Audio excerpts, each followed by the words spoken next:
All ನಮಸ್ಕಾರ ಎಲ್ಲರಿಗೂ welcome back to Hamsa's kitchen channel. ಇವತ್ತಿನ ರೆಸಿಪಿ ಬಂದು ಮೊಸರು ಉಪ್ಪಿಟ್ಟು ಹೇಗೆ ಮಾಡೋದು ಅಂತ ತೋರಿಸ್ಕೊಡ್ತೀನಿ. ಯಾರೆಲ್ಲ ನಮ್ಮ ಚಾನಲ್ನ ಫಸ್ಟ್ ಟೈಮ್ ನೋಡ್ತಿದ್ದೀರಾ ಅವರು ದಯವಿಟ್ಟು ಈ ರೆಸಿಪಿನ ಕೊನೆ ತನಕ ವಾಚ್ ಮಾಡಿ. ಬನ್ನಿ ಈಗ ಹೇಗೆ ಮಾಡೋದು ಅಂತ ತೋರಿಸ್ಕೊಡ್ತೀನಿ. ಫಸ್ಟ್ ನಾವು ಮಜ್ಜಿಗೆ ರೆಡಿ ಮಾಡ್ಕೊಳ್ಳೋಣ. ಇದಕ್ಕೆ 1/4 ಲೀಟ್ರ್ ಮೊಸರಲ್ಲಿ ಅರ್ಧ ತೊಗೊಂಡಿದ್ದೀನಿ ಮೊಸರು.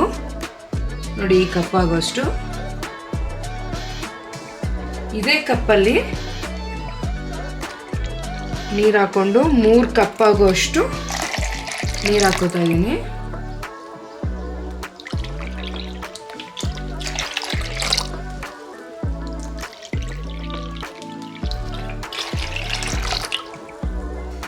ಸಣ್ಣದಾಗಿ ಕಟ್ ಮಾಡ್ಕೊಂಡಿರೋ ಕೊತ್ತಂಬರಿ ಹಾಕೋತಾ ಇದ್ದೀನಿ.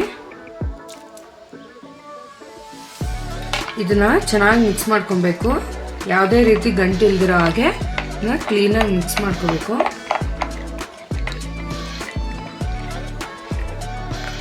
ಈಗ ಮಜ್ಜಿಗೆ ರೆಡಿ ಆಗಿದೆ. ಬನ್ನಿ ಈಗ ಮೊಸರು ಉಪ್ಪಿಟ್ಟು ಹೇಗೆ ಮಾಡೋದು ಅಂತ ತೋರಿಸ್ಕೊಡ್ತೀನಿ. ಒಂದು ಪ್ಯಾನ್ಗೆ ಸ್ವಲ್ಪ ಎಣ್ಣೆ ಹಾಕ್ಕೊಂಡು, ಎಣ್ಣೆ ಕಾದ್ಮೇಲೆ ಇದಕ್ಕೆ ಅರ್ಧ ಸ್ಪೂನಷ್ಟು ಸಾಸಿವೆ, ಕಡಲೆಬೇಳೆ 2 ಸ್ಪೂನು, ಗೋಡಂಬಿ ಒಂದು 10 ಪೀಸು,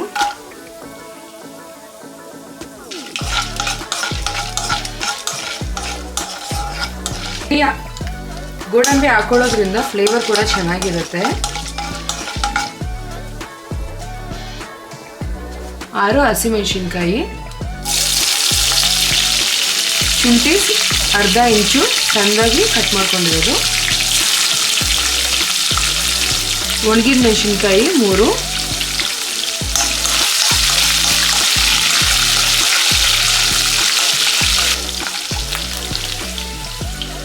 ಎರಡು ಈರುಳ್ಳಿ ಈ ರೀತಿ ಕಟ್ ಮಾಡಿ ಇಟ್ಕೊಂಡಿರೋದು, ಕರಿಬೇವು 2 ಕಡ್ಡಿ,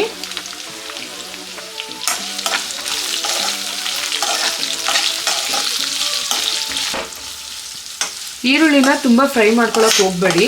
ಒಂದು 30 ಸೆಕೆಂಡ್ ಅಷ್ಟು ಫ್ರೈ ಮಾಡ್ಕೊಳ್ಳಿ ಸಾಕು. ಆಮೇಲೆ ಇದಕ್ಕೆ ತರಕಾರಿಗಳನ್ನ ಹಾಕೊಳ್ಳೋಣ.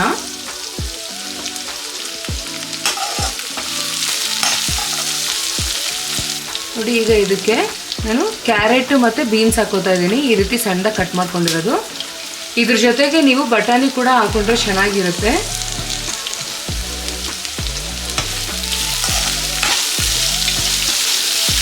ತರಕಾರಿ ಏನು ತುಂಬ ಫ್ರೈ ಮಾಡೋ ಅವಶ್ಯಕತೆ ಇಲ್ಲ. ಒಂದು 30% ಅಷ್ಟು ಇದನ್ನು ಫ್ರೈ ಮಾಡಿಕೊಂಡ್ರೆ ಸಾಕು. ಬೇಕಾ ಆಮೇಲೆ ಕೂಡ ನಾವು ನೀರಲ್ಲಿ ಬೇಯಿಸ್ಕೊಳ್ಬೋದು.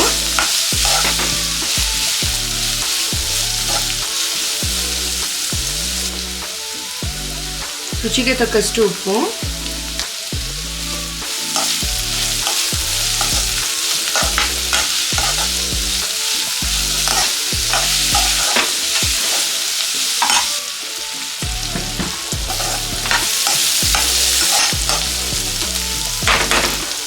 ನಾವು ಯಾವ ಕಪ್ ಅಳತೆಯಷ್ಟು ಮೊಸರನ್ನ ತೊಗೊಂಡಿರ್ತೀರೋ ಅದೇ ಕಪ್ ಅಳತೆಯಷ್ಟು ರವೆನ ತೊಗೋಬೇಕು. ಸಣ್ಣ ರವೆ, ಉಪ್ಪಿಟ್ಟು ರವೆ ಅಂತ ಬರುತ್ತಲ್ಲ ಅದೇನೆ. ಬಟ್ ನಾನಿಲ್ಲಿ ರವೆನ ಹುರ್ಕೊಂಡಿಲ್ಲ, ಮೊದಲೇ ಹಸಿ ರವೆನ ಹಾಗೆ ಹಾಕೋತಾ ಇದ್ದೀನಿ. ನೋಡಿ ಈ ಕಪ್ಪಲ್ಲಿ ನಾನು ತೊಗೊಂಡಿದ್ದೆ ಮೊಸರು. ಇದೇ ಕಪ್ಪಲ್ಲಿ ಮೊಸರಿಗೆ 3 ಕಪ್ ಆಗುವಷ್ಟು ನೀರು ಹಾಕ್ಕೊಂಡಿದ್ದೆ. ಈಗ ಅದೇ ಕಪ್ಪಲ್ಲೇ ರವೆ ತೊಗೊಂಡಿದ್ದೀನಿ. ಇಲ್ಲಿ ನಾನು ಹಸಿ ರವೆ ಹಾಗೆ ಹಾಕೋತಾ ಇದ್ದೀನಿ. ಯಾವುದೇ ರೀತಿ ಹುರ್ಕೊಂಡು ಹಾಕೋತಾ ಇಲ್ಲ ನಾನು. ಇನ್ ಕೇಸ್ ನೀವೇನಾದರೂ ಹುರ್ಕೊಂಡು ಹಾಕೊಳ್ಳೋದು ಆಗಿದ್ರೆ ಅದನ್ನ 3 ನಿಮಿಷ ಆಗೋಷ್ಟು ಇದೇ ರೀತಿ ಫ್ರೈ ಮಾಡ್ಕೊಳ್ಳಿ.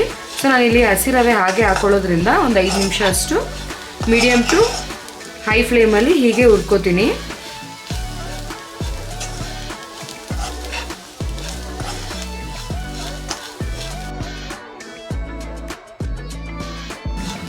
ನೋಡಿ ಈಗ ಒಂದು 5 ನಿಮಿಷ ಆಗಿದೆ.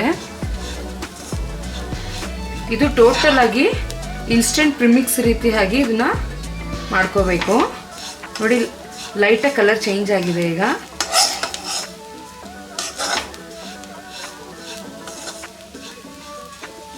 ಈಗ ಇದಕ್ಕೆ ನಾವೇನು ಆಲ್ರೆಡಿ ಮಾಡ್ಕೊಂಡಿದ್ರಿ ಮಜ್ಜಿಗೆ ಅದನ್ನ ಹಾಕೊಳ್ಬೇಕು.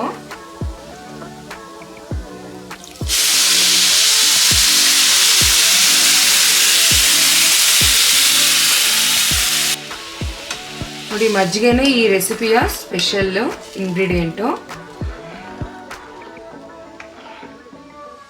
ಸೊ ಎಲ್ಲರೂ ಏನು ಮಾಡ್ತಾರೆ, ಉಪ್ಪಿಟ್ಟು ಬೇಗ ಆಗಬೇಕು ಅಂತ ಬಿಸಿ ನೀರನ್ನ ಯೂಸ್ ಮಾಡ್ಕೊತಾರೆ.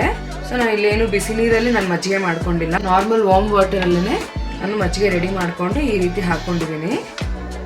ಈಗ ಒಂದ್ಸರಿ ಉಪ್ಪು ಚೆಕ್ ಮಾಡ್ಕೊಳ್ಳಿ, ಉಪ್ಪೇನಾದರೂ ಕಮ್ಮಿ ಆಗಿದ್ರೆ ಇವಾಗಲೇ ಹಾಕ್ಕೊಬಿಡಿ. ಈಗ ಇದನ್ನು ಬೇಯೋದಕ್ಕೆ ಬಿಡೋಣ ಒಂದು 5 ನಿಮಿಷ. ಕ್ಲೋಸ್ ಮಾಡಿ ಇಡೋಣ. ನೋಡಿ ಎಷ್ಟು ಚೆನ್ನಾಗಿ ಬಂದಿದೆ.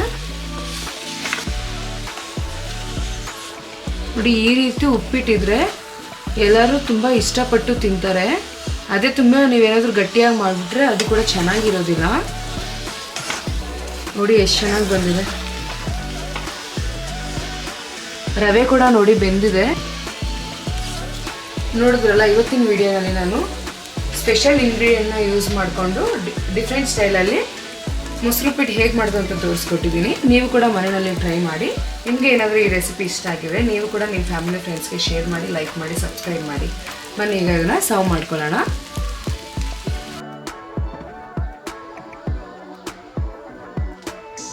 ನೋಡಿದ್ರಲ್ಲ ಎಷ್ಟು ಈಸಿಯಾಗಿ ನಾನು ಮೊಸರುಪ್ಪಿಟ್ಟು ಹೇಗೆ ಮಾಡೋದು ಅಂತ ತೋರಿಸ್ಕೊಟ್ಟಿದ್ದೀನಿ. ನೀವು ಕೂಡ ಮನೆಯಲ್ಲಿ ಟ್ರೈ ಮಾಡಿ. ನೋಡಿ ಎಷ್ಟು ಚೆನ್ನಾಗಿ ಕಾಣಿಸ್ತಾ ಇದೆ. ಎಲ್ಲರೂ ಕೂಡ ಇಷ್ಟಪಟ್ಟು ತಿಂತಾರೆ.